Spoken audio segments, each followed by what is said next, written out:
Hi, and welcome to another episode of Hot Takes with me, the Silver Fox. The SNP likes to do things differently, just to be different, just to have that difference between England and Scotland, because every difference in their mind that they can create gives them another purchase point to crowbar Scotland away from the UK. But sometimes these differences are not good, and indeed they can be quite dangerous. Dangerous to the point that children will die. And why? Because children are dying. XL bully type dogs have been made illegal in England as of yesterday. It is illegal to own them, to buy them, to breed them. And so the owners of these dogs have looked for the loophole. And there is one loophole. And that, of course, is Scotland. When presented with a choice, when presented with the option to ban these dogs in Scotland as well, the SNP said no. Not because they don't represent a threat, but just simply because it is another difference in their mind which they can use. And so thousands of XL bully dogs, dangerous dogs, dogs that have been shown to be uncontrollable, to be vicious, to be wild, and to be lethal, are being poured north of the border so as the owners don't have to put them down. Scotland is filling up with dangerous child-killing dogs, just so the SNP can be a bit different. As soon as the first child dies, you know who to blame. Let's have a look. Kennels to house dangerous XL bully dogs are being set up in Scotland due to the SNP cowardly dodging the ban. A number of fundraising attempts are being made to finance rescue facilities for the killer dogs, as the UK government ban has come into effect, meaning they are illegal to own in England and Wales. You can't own them, you can't sell them, you can't do anything with them. The only thing you are permitted to do with these dogs in England now is to take them to the vet and put them down. They are dogs that should never have been bred in the first place. They're bred and owned by inadequate, tiny cocked youths, usually. People who want to look far harder than they are. And then people die. Or pets die. Smaller pets die. And that's the sort of people that own them. Inadequates. Special kennels to hold XL bully dogs are being set up in Scotland as the SNP have refused to follow the UK government banning them.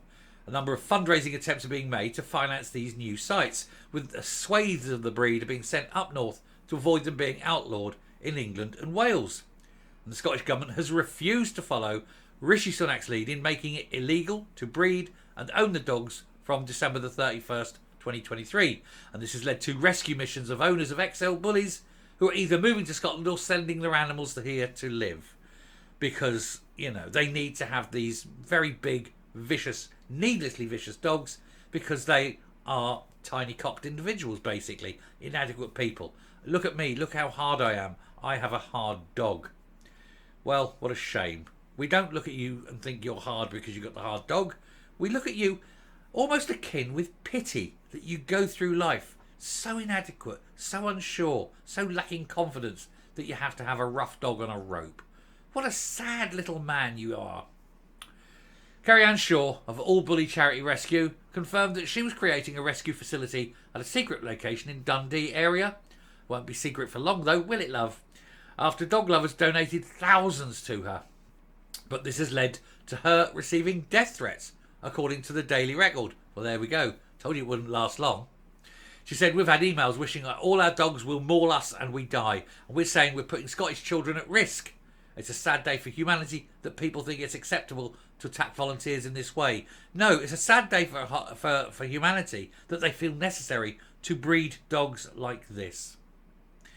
And you should know this. And if you do this and you bring these dogs up and one of them kills a child, will you take responsibility?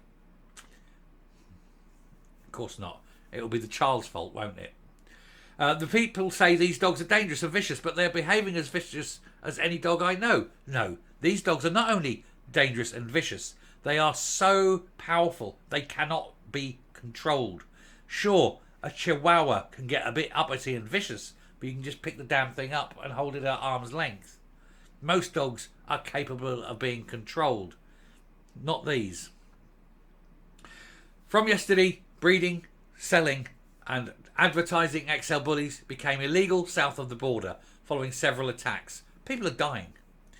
In Scotland, dad of 5, Adam Watts, was killed by one of the dogs while attempting to restrain it at a Juniper Kennels in Curtin of House near Dundee in December 2021. In September, Prime Minister Rishi Sunak announced a ban following a spate of attacks, including the death of Ian Price, 52, in Walsall in Staffordshire, and people who already own XLs in England can apply for an exemption certificate, but must also obtain active public liability insurance and ensure the dog is microchipped and neutered, and it can only be out with a full face mask, a la, what's it called? Hannibal Lecter type things, one of them full ones. The dogs must be muzzled, there we go, literally just said that, and kept on a lead in public. And from the 1st of February, owning an XL bully will be a criminal offence unless the dog has a valid exemption. Since the announcement, rescuers have been working around the clock to try and rehome animals who face being put down as a result of the ban. I'm a dog lover, I have a dog, and I tell you, putting these animals down is better for them. They are not going to have the life they deserve. Put them down humanely. Never breed them again. It is a breed that should not exist.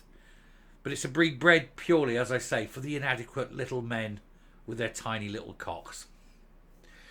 Carrie Ann from Glasgow has seen hundreds of people donate more than £20,000 in a matter of days to help her take over kennels in Dundee, where she hopes to care for dozens of dogs, including XL bullies from England. But she says the majority of the animals her charity has helped have so far found stable homes down south. Not these, those. I actually believe all molasses need to not necessarily be put down, but they need to be stop breeding. They all need to be neutered and stop them. But any dog that's got the foreshortened snouts, I think the days are over. Yes, I know why they were bred that way, for working, there were specific jobs. But they're not needed for those jobs anymore. Let them go. These animals suffer. They suffer greatly. Stop all molasses going. If you have a dog with a shortened snout, don't breed it. It's terrible.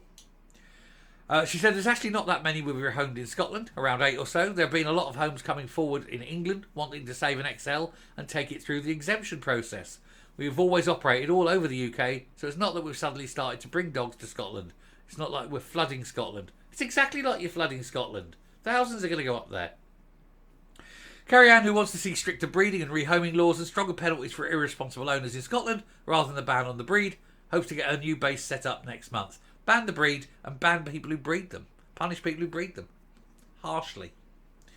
She said, I've always been a goal that we would have our own kennels, be able to live on site and work with the dogs. But the ban coming, it's been a decision I've had to make sooner.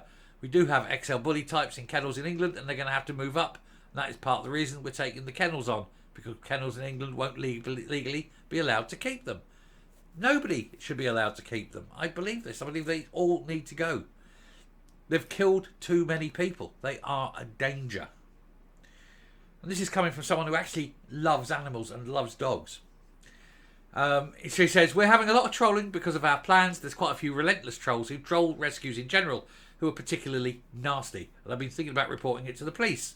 What people don't seem to realise is this can badly affect rescuers' mental health. If your mental health is being affected by what you're doing, stop doing it. Other Scottish rescuers have ramped up efforts to get the animals to new homes. English organisation Hope for Bullies is crowdfunding for support, saying it's secured a base in Scotland to build kennels where the dogs will be safe. But what about the people? Will they be safe? Will the people working in these kennels be safe? What are you doing to mitigate that? How many people are going to die just for you to make a point? Because a dog like that cannot be controlled. And once it gets its dander up, if you will, and starts biting, there is nothing that will pull those jaws apart. People will die. But hey, the SNP want to be different. And if it's children, you know who to blame. Coming up. I'm aware this is a divisive opinion. And there's a lot of people out there who absolutely love dogs. I absolutely love dogs. But I love the idea that children aren't mauled to death by dogs even more. And these dogs cannot be controlled once they go. They are too powerful, they are too big, too heavy. Their muscles are so strong that you cannot pull them off you. And that's why grown men die. What chance has a child got? As a breed, they should never have been formed. They are formed. They need to go away. They all need to stop. And the owning of them must be a crime, and it must be a serious crime. And let's show these inadequate, tiny, cocked men that we're not going to put up with their bullshit anymore. I don't know how you all feel. Let me know in the comments. But I honestly feel that children are more important than the lives of uncontrollable, vicious, deadly dogs. I'll stop and I'll leave that one there. Let me know what you think. Till next time, stay safe, stay well, and goodbye.